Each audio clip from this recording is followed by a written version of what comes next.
வணக்கம். பாலஸ்தீனம் காசாவில் என்னதான் நடைபெறுகின்றது? இது தொடர்பாக இன்று டென்மார்க்கினுடைய பெர்லின்ஸ்கவில் பாலஸ்தீனம் காசாவிற்கு நேரடியாக சென்று அங்கிருப்போர்களை பேட்டி கண்டு கள நிலவரத்தை விளங்கப்படுத்தும் ஆக்கம் வெளியாகி இருக்கின்றது. இந்த ஆக்கத்தில் சொல்லப்படுகின்ற செய்தி 2023 ஆண்டு அக்டோபர் 7 இஸ்ரேலின் மீது நடத்தப்பட்ட தாக்குதல் சரிதான் என்று அதிகமான பாலஸ்தீனர்கள் கருதுவதாக கூறுகின்றது. ஆனாலும் கூட இன்றுள்ள நிலையில் அமைதியை எட்டி தொட்டுவிட ஹமாஸால் முடியுமா என்பது ஒரு மூச்சிறைக்கும் கேள்வியாகவே இருக்கின்றது. முதலாவது, இப்பொழுது இருக்கின்ற பேரழிவு நிலை. இரண்டாவது, டொனால்ட் ட்ரம்ப் மூக்கை நுழைத்து ஆடுகின்ற ஆட்டங்கள்.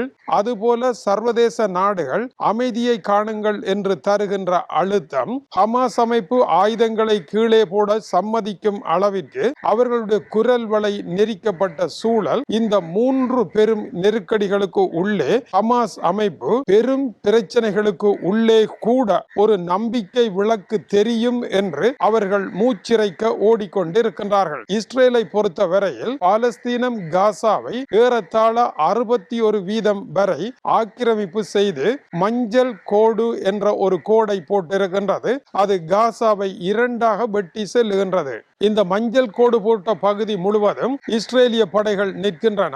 அதற்கு அருகில் சென்று அங்கிருக்கும் தங்களுடைய வீடுகளை பார்க்க சென்றாலே மஞ்சள் கோட்டை தாண்டி விட்டார்கள் என்று இஸ்ரேலிய படைகள் துப்பாக்கி பிரயோகம் செய்து பலர் இறந்தும் போய்விட்டார்கள். இதனால் மஞ்சள் கோட்டில் இருந்து துப்பாக்கி சுடும் தொலைவு வரை கூட போக முடியாமல் இருக்கின்றது.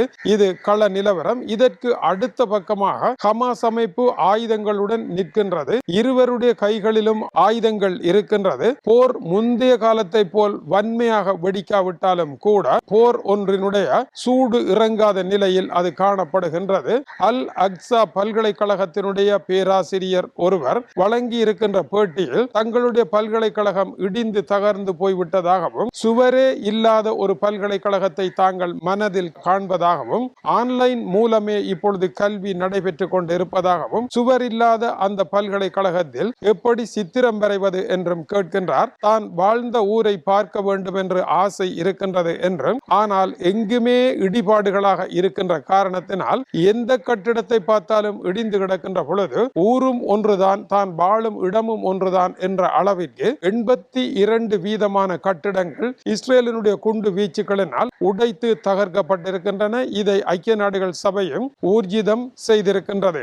ஆகவே இந்த இடிபாட்டு கற்குவியலுக்கு உள்ளே தன்னுடைய ஊரையும் மக்களையும் எங்கே தேடுவது என்கின்றார். இது சங்க காலத்தில் வருகின்ற ஒரு பாடலிலே கால் இல்லாத மாற்றுத்திறனாளி ஒருவன் தன்னுடைய இளமை காலத்தில் மரம் ஒன்றில் ஏறி இருந்து அதன் அருகில் ஓடுகின்ற ஆற்றில் தலைகீழாக குதித்தேன் என்று பாடியிருக்கின்றான். அவனால் இப்பொழுது மரத்தில் ஏற முடியாது, கால் இல்லை. இருந்தாலும் பழைய கனவுகளை அவன் பாடிய பாடல் சுமார் 5000 வருடங்களாக இன்றும் புகழ்பெற்ற பாடலாக இருக்கின்றது. அந்த பாடலை நினைவுபடுத்துகின்றது இவருடைய கருத்து. தன்னுடைய தேசம் ஒரு காலத்தில் ஆனந்தமாக வாழ்ந்த இடம் இன்று கற்குவியலாக கிடக்கின்றது என்று டெசர்ட் ஆஃப் த வில்லேஜ் என்கின்ற 2வது உலக மகா யுத்தத்தின் பின்னர் வந்த உலக புகழ் பெற்ற கவிதை தொகுதியிலே தன்னுடைய தாய்நாட்டிற்கு சென்று சாம்பல் மேட்டையை பார்க்க அந்த சாம்பல் மேடுகளில் இருந்து இறந்து போனவர்கள் எல்லாம் மேலே வந்து கதைப்பது போல பாடப்பட்ட அந்த பாடலை போல இன்றைய கள நிலவரம் இருக்கின்றது. எல்லோரும் இழப்புகளுடன் இருக்கின்றோம். 70,000 பேரை கொன்று தள்ளிவிட்டார்கள்.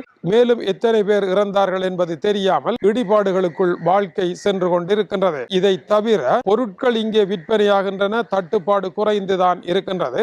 ஆனால் கடைக்கு செல்வீர்களாக இருந்தால் கடையில் சாதாரணமாக உலக சந்தையில் விற்கின்ற ஒரு பொருளினுடைய விலையை விட பாலஸ்தீனத்தில் விலை 3 மடங்கு அதிகமாக இருக்கின்றது. பொருட்களை வாங்க முடியாத சூழ்நிலை.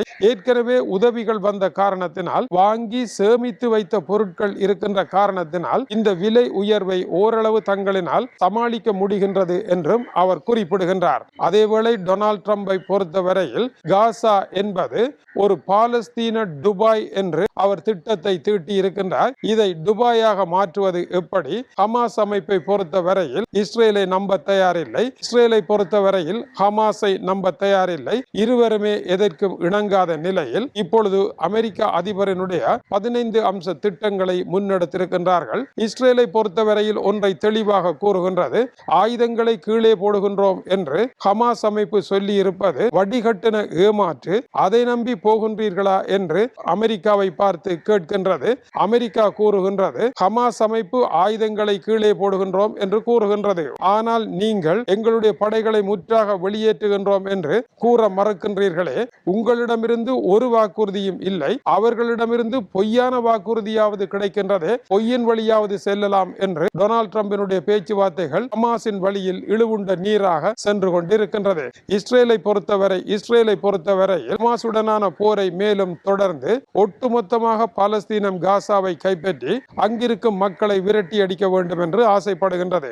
ஆனால் இந்த போர் இஸ்ரேலிய பிரதமர் பெஞ்சமின் நெட்டன்யாகுவினுடைய கரங்களில் இல்லை. அது அமெரிக்க அதிபர் டொனால்ட் ட்ரம்பின் கரத்தில் இருப்பதனால் இஸ்ரேலினுடைய குண்டு வீச்சுக்களை நிறுத்தும்படியும் ஆக்கிரமிப்புகளை நிறுத்தும்படியும் அவருடைய அழுத்தங்கள் கூடுகின்ற காரணத்தினால் இஸ்ரேலினுடைய பிரதமர் பெஞ்சமின் நெட்டன்யாகுவால் எதுவும் செய்ய முடியாமல் அவர் இந்த அளவில் வந்து நிற்கின்றார். இப்படியான ஒரு நிலையில் தான் பாலஸ்தீனத்தில் வாழ்க்கை சென்று கொண்டிருப்பதாக அவர்கள் கூறுகின்றார்கள். இருப்பினும் இந்த நிலைக்கு உள்ளே கூட திடீரென ஒரு நல்ல காலம் வந்து விடலாம், அது எதிர்பாராமல் நடந்தும் விடலாம் என்கின்ற மோசமான ஒரு சூழ்நிலைக்கு உள்ளேயும் எல்லாம் கடந்த ஒரு நம்பிக்கையை மனதில் ஏந்தியபடிதான் நாங்கள் இந்த உலகத்தின் மிக ஆபத்தான இடத்தில் வாழ்ந்து கொண்டிருக்கின்றோம் என்று அவர்கள் குறிப்பிடுகின்றார்கள். அக்டோபர் 7ஆம் தேதி இஸ்ரேலின் மீது நடத்திய தாக்குதல் சரி என்று கூறினாலும் அதை தவறென்று கூறுபவர்களும் அங்கு இல்லாமல் இல்லை. ஆனால் அவர்கள் உயிர் அச்சத்தினால் பெயர்களை குறிப்பிடாமல் குறிப்பிட்டிருக்கின்றார்கள். ஹமாஸ் அமைப்பு அக்டோபர் 7ஆம் தேதி இஸ்ரேல் மீது நடத்திய தாக்குதலினால் இஸ்ரேலினுடைய ஆக்கிரமிப்பு நடப்பதற்கான ஒரு வாய்ப்பை ஏற்படுத்தி கொடுத்து விட்டதாகவே தாங்கள் கருதுவதாக அவர்கள் கூறுகின்றார்கள். அதை சரியாக பயன்படுத்தி, உதாரணமாக அமெரிக்காவில் இரட்டை கோபுரம் உடைந்தவுடன் அதை சரியாக பயன்படுத்தி ஈராக் ஆப்கானிஸ்தான் வரை அமெரிக்கா வந்தது போல இஸ்ரேல் வருவதற்கான ஒரு வாய்ப்பை வழங்கிவிட்டார்கள் என்று அவர்கள் குறிப்பிடுகின்றார்கள். மேலும் இஸ்ரேலினுடைய கெடுபிடிகளும் ஹமாஸினுடைய கெடுபிடிகளும் தராசில் வைத்து நிறுத்தால் இரண்டும் சம அளவு உள்ளவையாகவே இருக்கின்றன. எனவே நடுவில் கிடந்து பொதுமக்களாகிய நாங்கள் தான் துயர்களை சுமந்தோமே அல்லாமல் இந்த இருவருக்கும் எந்த பாதிப்பும் இல்லை என்று அவர்கள் குறிப்பிடுகின்றார்கள். எனவே இந்த போர்க்களத்தில் இருவருடைய கைகளிலும் ஆயுதங்களே இருந்திருக்கின்றன. பொதுமக்கள் இருவருடைய கட்டளைக்கும் அடிபணிந்து எந்த விதமான அதிகாரமும் இல்லாமல் இந்த அளவு தூரத்தில் அவல வாழ்க்கை வாழ்ந்து விட்டோம் என்றும் 1.4 மில்லியன் மக்கள் உணவு பாதுகாப்பற்ற நிலையில் இருப்பதாகவும் அகதி முகாம்களில் 20 லட்சம் பேர் இன்றும் துயர் சுமந்த வாழ்வு வாழ்வதாகவும் தெரிவிக்கப்படுகின்றது. காசாவிற்கு உள்ளே கட்டிடப் பொருட்கள், சீமந்து போன்றவற்றை எடுத்து செல்வது தடுக்கப்பட்டிருக்கின்றது. இப்பொழுதும் அந்த பொருட்கள் கருப்பு பட்டியல் இடப்பட்டிருக்கின்றது, துப்பாக்கிகள் போல. இது தவிர இடிபாடுகளை விலத்துவதற்கான புல்டோசர்கள் போன்ற கருவிகளை கொண்டு வருவதற்கும் முற்றாக தடை விதிக்கப்பட்டிருக்கின்றது. இடிபாடுகளை அகற்றக்கூடாது, புதிய கட்டிடங்களை கட்டக்கூடாது, வாழ்க்கையை மறுசீரமைக்க கூடாது என்று இஸ்ரேல் தடுத்திருக்கின்றது. இதை கூட மாற்ற டொனால்ட் ட்ரம்பினுடைய 15 அம்ச திட்டத்தினால் முடியவில்லை. இதற்குள் தான் நாங்கள் இருக்கின்றோம் என்று அவர்கள் தெரிவிக்கின்றார்கள். இதுதான் கள நிலவரம் என்றும் அந்த ஆக்கம் தெரிவிக்கின்றது. வணக்கம் உறவுகளே. சுந்தோஸ் முகமது இம்தியாஸ் என்ற எனது யூடியூப் சேனலை சப்ஸ்கிரைப் செய்யுங்கள்.